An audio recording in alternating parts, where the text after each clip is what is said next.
é uma cultura, o Paula Litaif, você ouvinte, que é a nossa raiz, né? É a nossa história também, né? Muito legal o pessoal da Praça 14, lá do Quilombo, manter viva essa chama e não deixar isso apagar jamais. Muito bacana tudo isso. Infelizmente, Patrick, há quem não concorde aí com o Dia da Consciência Negra, né? Mas a gente precisa compreender a história do povo negro, da A luta do descendência, a povo negro. luta.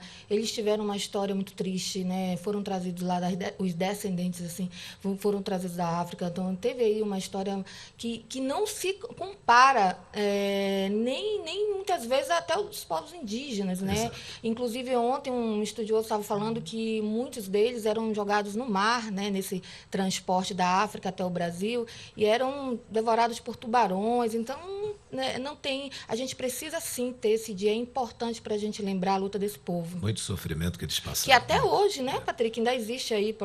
Nós, inclusive, só para lembrar aqui, nós divulgamos um estudo que 30% dos negros trabalhadores, de todos os segmentos, eles recebem menos que os brancos, ou seja, ainda não está superada essa luta. Eles têm que continuar lutando e ter o dia deles mesmos. A gente tem que defender isso. Discriminação também na questão Discriminação ainda salarial, existe, né? né? Muito lamentável tudo isso.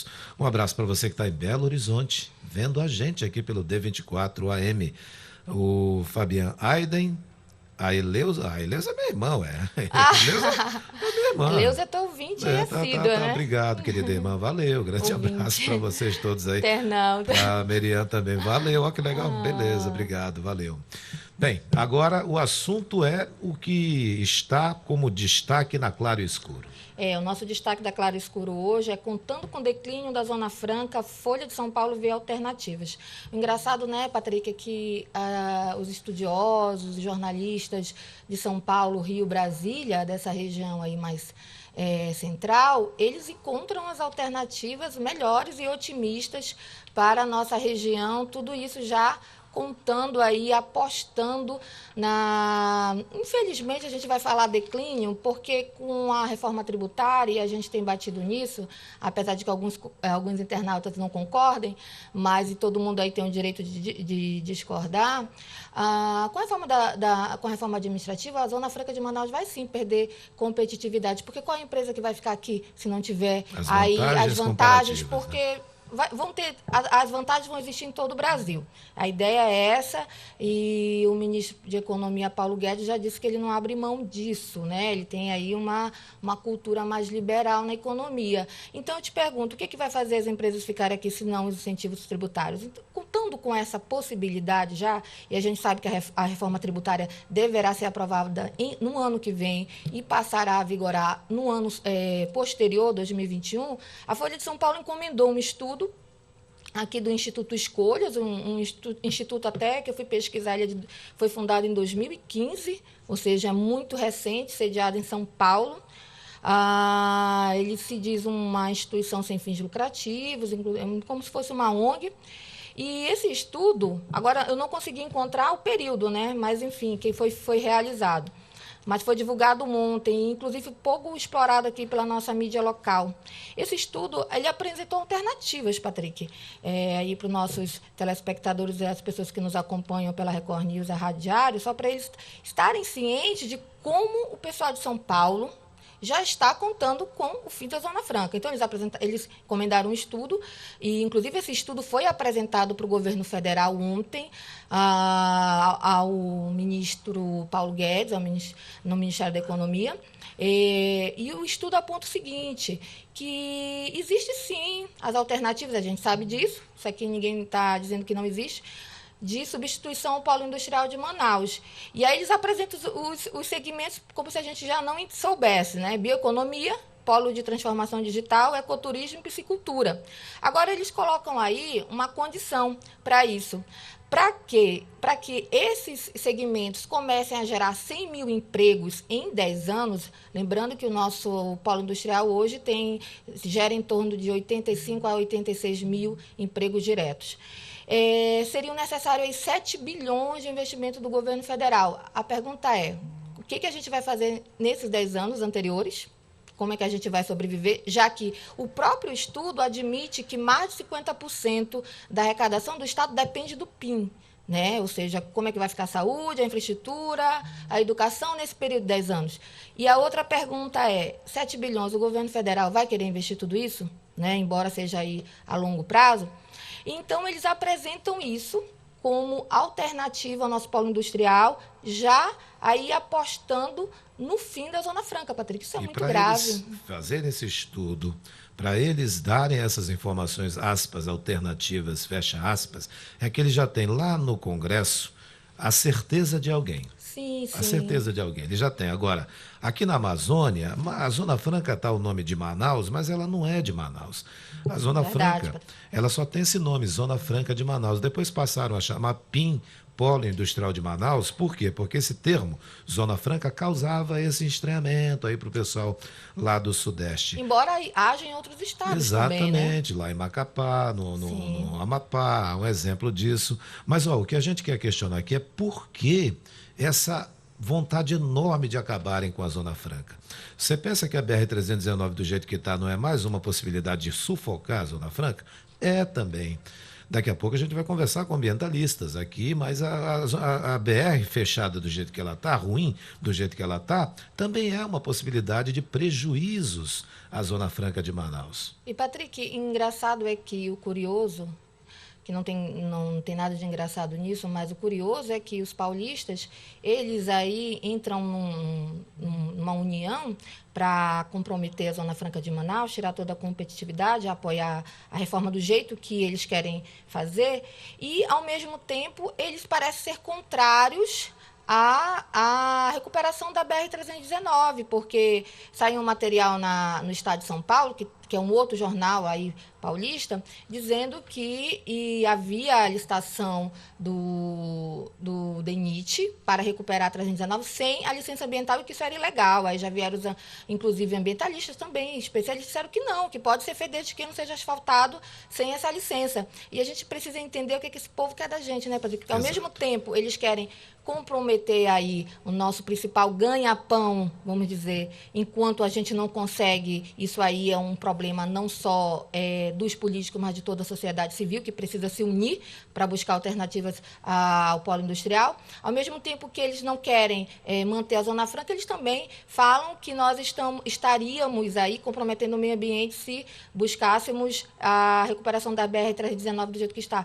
A gente precisa compreender o que eles querem. Eles querem realmente nos isolar e a gente tem que lutar contra isso. Inclusive, o material hoje, que até é manchete do Diário, vem trazendo essa informação no conteúdo de que os nossos representantes lá da bancada, deputados federais, senadores, têm buscado aí alternativas e também guerreando, né, contra toda essa polêmica, toda essa corrente contrária, né, ao Amazonas. Pois é, eu cito aqui na coluna Claro e Escuro, que está à sua disposição aí no Diário do Amazonas, R$ 1 nas bancas, que o presidente do Sindicato dos Economistas do Amazonas, o Marcos Evangelista, entende que necessitariam de pelo menos 20 anos, 2 décadas, para que as ideias desse estudo aí, que lá São Paulo, né, o jornal, a Folha de São Paulo, está dizendo, não, tem aqui um estudo, não se preocupa não. A Folha diz que são 10 anos, nossos especialistas falam 20. 20 anos, olha só, bem explicado. A Folha, não, 10 anos, os especialistas, 10 anos não,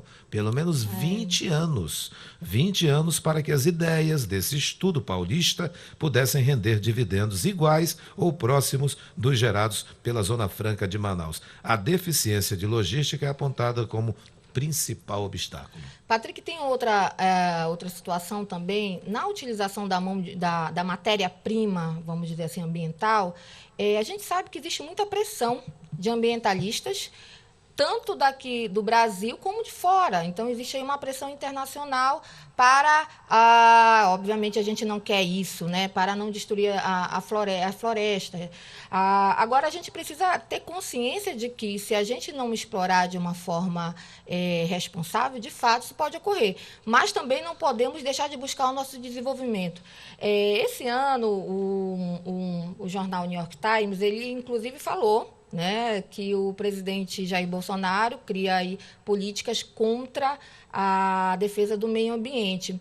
E aí, Patrick, apesar de ser uma opositora ferrenha aí do governo federal. A gente precisa compreender o que o presidente quer, né? Ele está buscando desenvolvimento. Ele já sabe que a reforma tributária, isso aí, obviamente, os técnicos já informaram para ele, tem consciência disso, e o ministro Paulo Guedes também, vai comprometer a Zona Franca. Então, está se buscando alternativas. E a gente não acha isso errado, né? O nosso receio é qual é o período, né, que isso vai poder criar dividendos para o Estado e se, de fato, o governo está disposto a gastar esses 7 bilhões, né, para investir na criação de novas matrizes econômicas aí do Amazonas, porque o Estado em si não teria condições. Hoje aí nós temos aí pelo menos 2 anos de comprometimento das contas do governo, do Estado, com problemas relacionados à lei de responsabilidade fiscal, que não é um problema que ocorreu esse ano, a gente precisa deixar claro, já vinha problema na folha de pagamento aí já vinha ocorrendo há pelo menos 5 anos, e agora que a gente está vendo esse resultado gerar essa consequência negativa, então, em pelo menos 2 anos, não teríamos, Patrick, dinheiro para custear a criação e geração dessas novas matrizes. A pergunta é, e esse período, como é que ficaríamos? Né? E o governo federal, o ministro Paulo Guedes, teria esse dinheiro, pelo menos no primeiro mandato do presidente Jair Bolsonaro?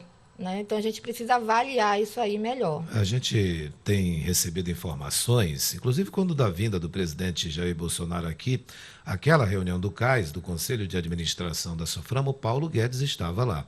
E ele foi perguntado, porque ele é pressionado sobre a Zona Sim. Franca, os incentivos, claro, que estando aqui, a pessoa vai falar os que os daqui querem ouvir.